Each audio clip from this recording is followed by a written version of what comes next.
1, 2, 3, let's go. Wednesday afternoon. Oh. Then you've got to have some credit going to the manager and the coaches of that team. Now, that said, I think we probably know that Sporting Lisbon, Benfica, and I'm sure there's one or two others who we could name, are the main players in the main teams in the Portuguese top league.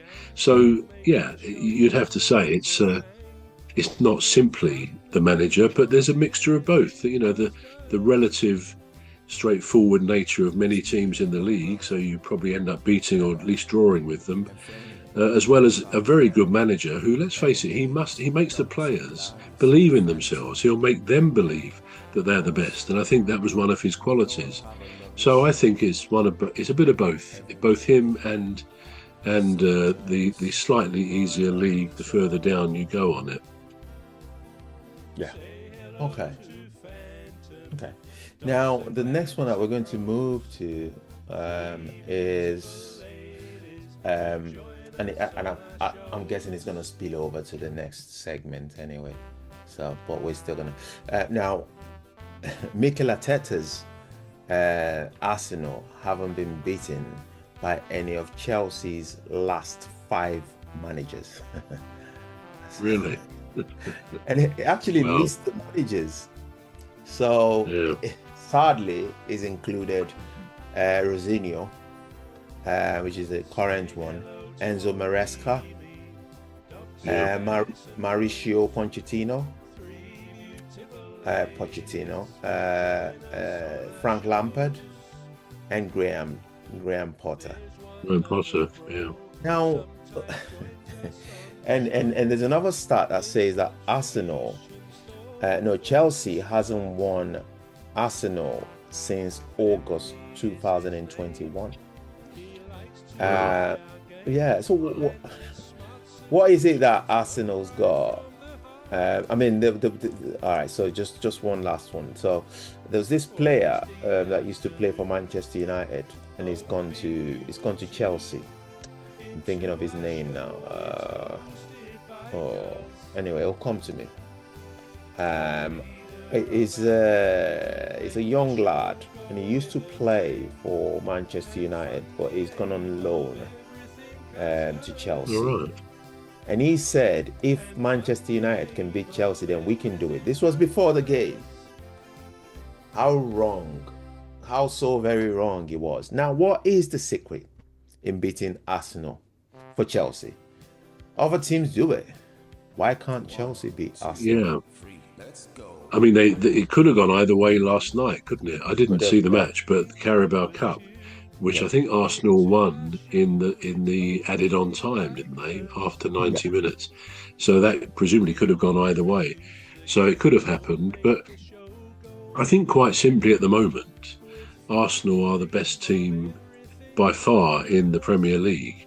So it may not be fair on Liam Rosenior to include him in that number, though it's factually correct. But yeah, I don't know why they shouldn't have had it. Probably because if you go back over, I think Arteta's been there about 5 years, hasn't he? 5 or 6 years, and that would take in going back to Graham Potter as well. I think quite simply, Arsenal have been a better team. They've always been there or thereabouts at the end of the season. I don't know what their lowest finish has been in the last few years under Arteta. Probably only 3rd or 4th, maybe 5th, but he's kept them up there because they've maintained a good flow of players. They've bought quite sensibly, and they've got great players, like Saka, as we've said before, and the other wing, Martinelli or Trossard, he comes on. They bought Eze, and although he doesn't seem to get too much starting, he doesn't start too much.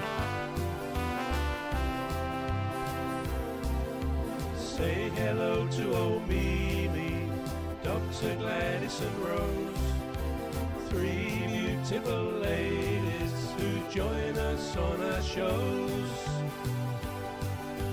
There's one other bro, sometimes joins us on the show. Starting, he doesn't start too much outside of the cups. I think he will prove to be a very good acquisition for them because he can turn and win matches. So Eze will be a good acquisition for them. Yeah, quite simply, you know, when someone comes in for a player like they did Declan Rice at West Ham, inevitably the player wants to go to a club like Arsenal. They're sort of top of the tree. They pay good money, no doubt, for wages. And they're a consistently good side. And we have to say Arteta is a consistently good manager. He doesn't like to lose. I think, as I said once before, he's kind of controls his outbursts a bit more if they do lose. Very rarely they lose, but he's not quite as bad a loser as he may have been in the past. So, yeah, they've got the whole business, haven't they? They've got a great manager. I think probably a very good ownership behind the visible management. And some great players. And as long as that's the case, you know, from the defence, they've got a good goalkeeper, midfield is great. And of course, their strike force is excellent as well. So that I hope answers the question about Chelsea. No disrespect to them. As I say, I think Rossini is going to get their act together sooner rather than later. And they do have very good players. I mean, you watch someone I've said before, like Reece James. He's a real sound person there. Strangely, he doesn't always start the games, even though he's captain. But when he comes on, or when he does start, he's just he reminds me a bit, as I may have said before, of Mark Gay.